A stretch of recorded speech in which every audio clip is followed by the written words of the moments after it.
ছশো খ্রিস্টপূর্বাব্দে গ্রিক দার্শনিক থেলস সর্বপ্রথম লক্ষ্য করেন একখণ্ড অ্যাম্বারকে পশম দিয়ে ঘষলে তার ছোট্ট ছোট্ট টুকরো কাগজ তথা হালকা দ্রব্যকে আকর্ষণ করে। এখানে বলে রাখি, অ্যাম্বার হলো পাইন গাছের শক্ত আঠা। পরবর্তীতে গিলবার্ট দেখলেন শুধুমাত্র অ্যাম্বার নয়, আরো অনেক পদার্থকেই এরকম ঘষলে তা বেশ কিছু দ্রব্য আকর্ষণ করে, যেমন শীতকালে শুকনো চুলে চিরুনি দিয়ে আঁচড়ানোর সময় চুলগুলি চিরুনি দ্বারা আকর্ষিত হয়, ইত্যাদি ইত্যাদি। আসলে গ্রিক ভাষায় অ্যাম্বারকে ইলেকট্রন বলা হয়। খুব সম্ভবত ওখান থেকেই ইলেকট্রিসিটি শব্দের উৎপত্তি।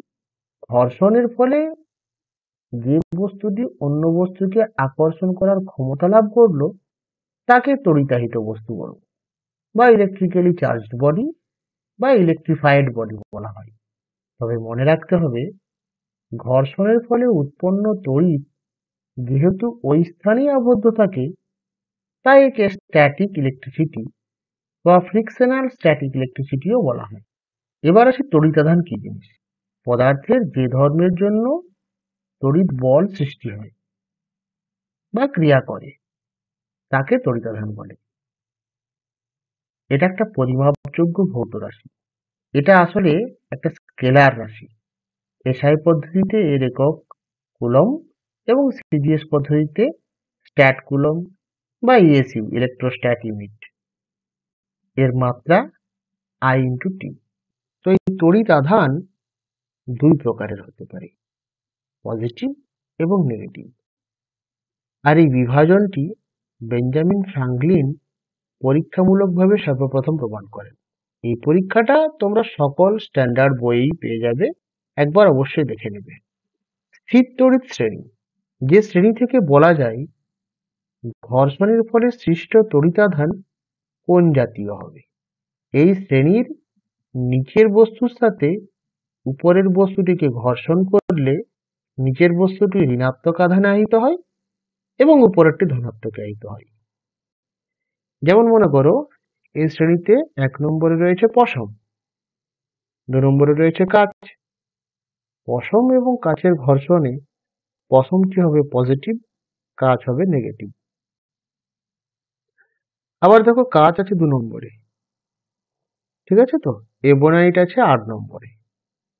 কাঁচ আর এবনাইট যদি ঘর্ষণ করি, তাহলে এবনাইটটা হবে নেগেটিভ, কাঁচটা হবে পজিটিভ।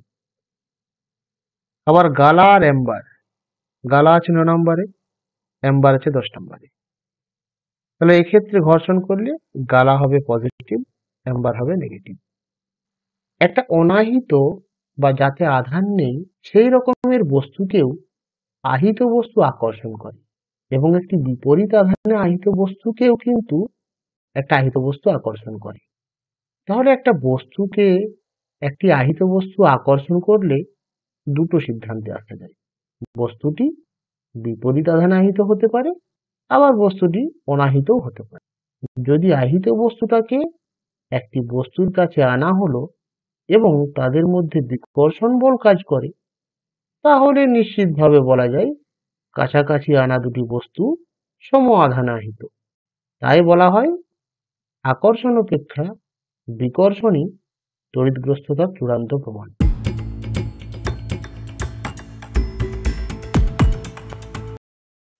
এবার আসি আধানের কোয়ান্টাইজেশন।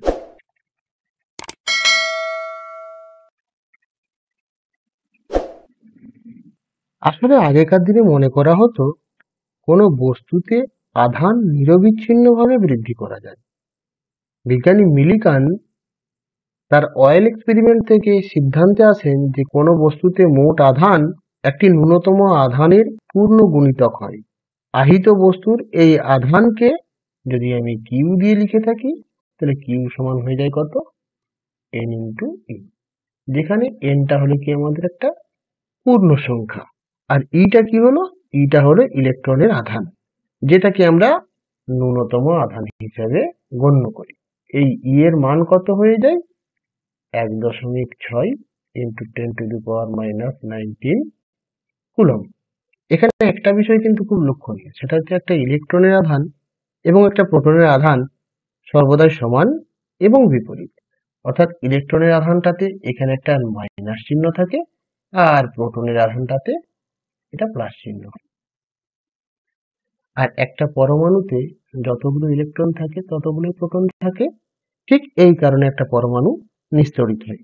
এখন কোনো আহিত বস্তু যদি -e, -2e, -3 ইত্যাদি আধান বহন করে, তাহলে একে ঋণাত্মক আধানযুক্ত বস্তু বলবো।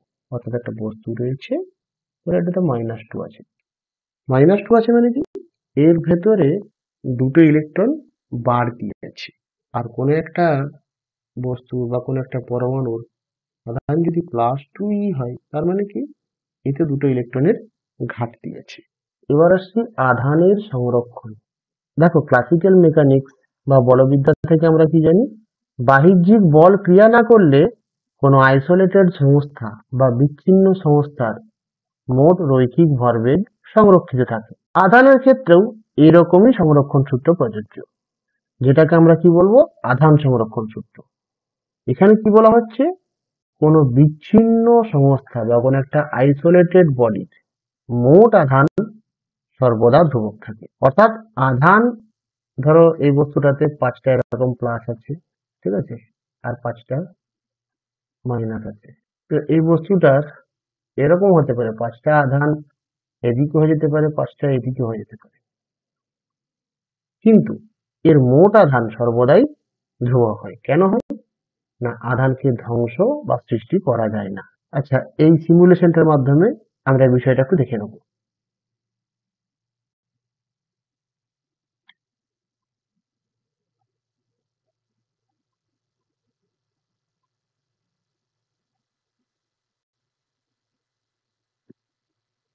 এবার আসছি পরিবাহী ও অন্তরক। দেখো, পরিবাহী বলতে কি বুঝি আমরা, যার মাধ্যমে আধানকে এক স্থান থেকে অন্য স্থানে নিয়ে যাওয়া যায় তাকে বলবো আমরা পরিবাহী। আর যার অভ্যন্তরে আধান স্থির থাকে তাকে বলবো কি আমরা, অন্তরক। এর পেছনে মূল কারণটা কি, না এর পেছনে কারণ হচ্ছে সর্ববহিস্থ কক্ষে থাকা মুক্ত ইলেকট্রন। আর এই অন্তরক বা ইনসুলেটর গুলোর সর্ববহিস্থ কক্ষের ইলেকট্রন গুলো নিউক্লিয়াসের সাথে এতটাই দৃঢ়ভাবে আবদ্ধ থাকে যে এরা কোনোভাবেই নড়াচড়া করতে পারে না। কিন্তু পরিবাহীর ক্ষেত্রে সেটা সম্ভব হয়, এবং বিশেষ উষ্ণতাতে অর্ধপরিবাহীরাও সেটা পারে, যেমন জার্মেনিয়াম, সিলিকন।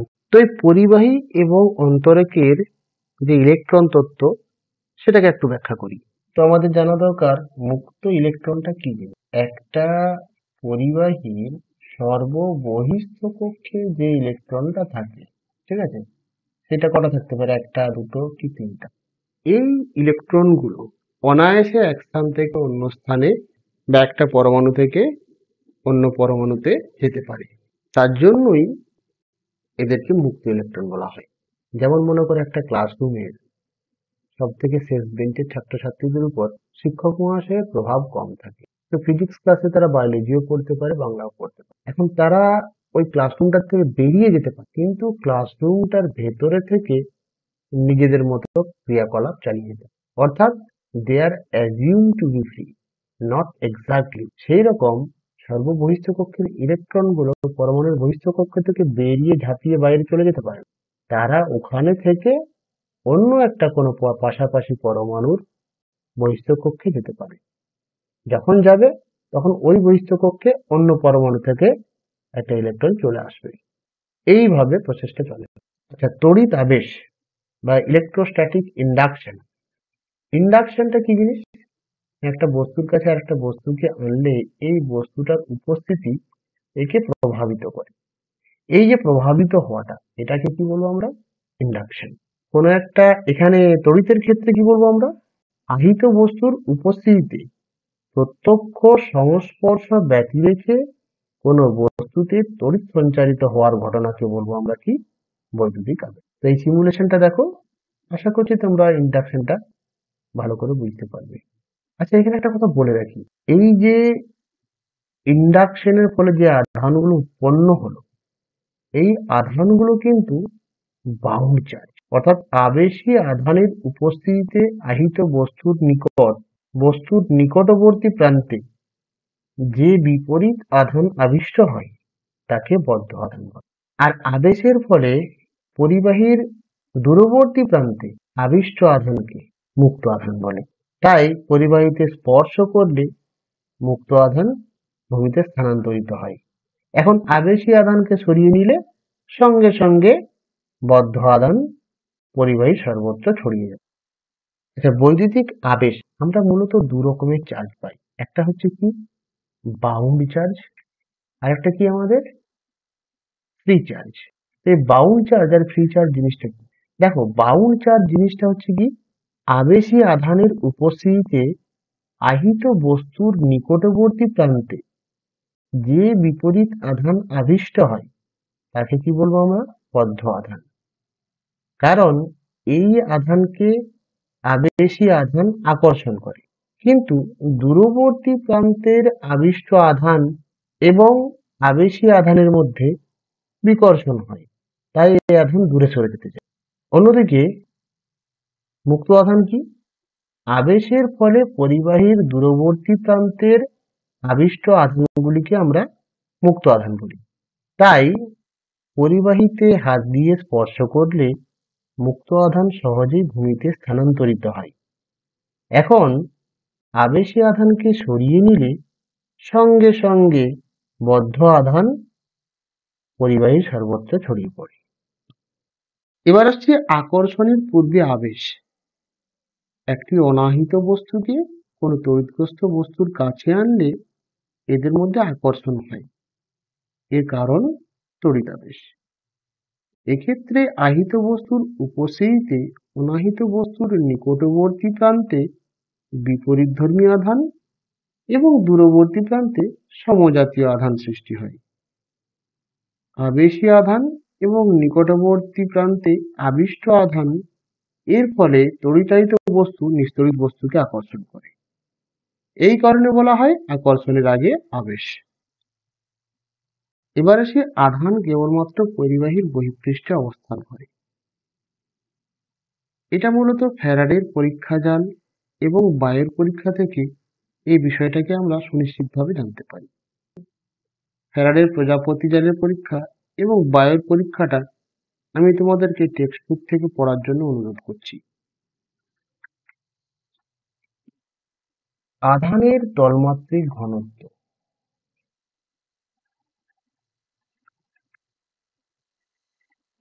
ধরা যাক একটা গোলক আছে, ঠিক আছে? সেই গোলকটার মোট আধান আছে কি, আর তার ক্ষেত্রফল কত এ। তাহলে সিগমা সমান কত হয়ে যায় আমাদের? কিউ বাই এ। এবার সেটা গোলক না হয়ে যদি আমাদের একটা চোঙ হতো, তাহলে গোলকের ক্ষেত্রে এটা কত হয়? Q by 4 pi r square. যেহেতু গোলকের ক্ষেত্রফল বহিঃস্থলের ক্ষেত্রফল হচ্ছে 4 পাই আর স্কোয়ার।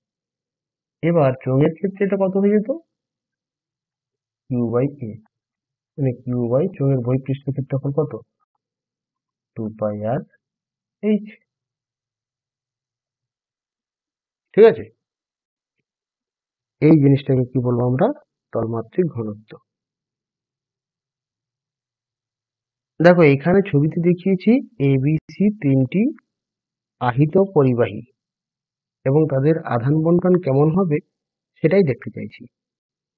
যেহেতু এই বস্তুটা গোলকাকার, তাই এর বহিঃপৃষ্ঠে বক্রতা বরাবর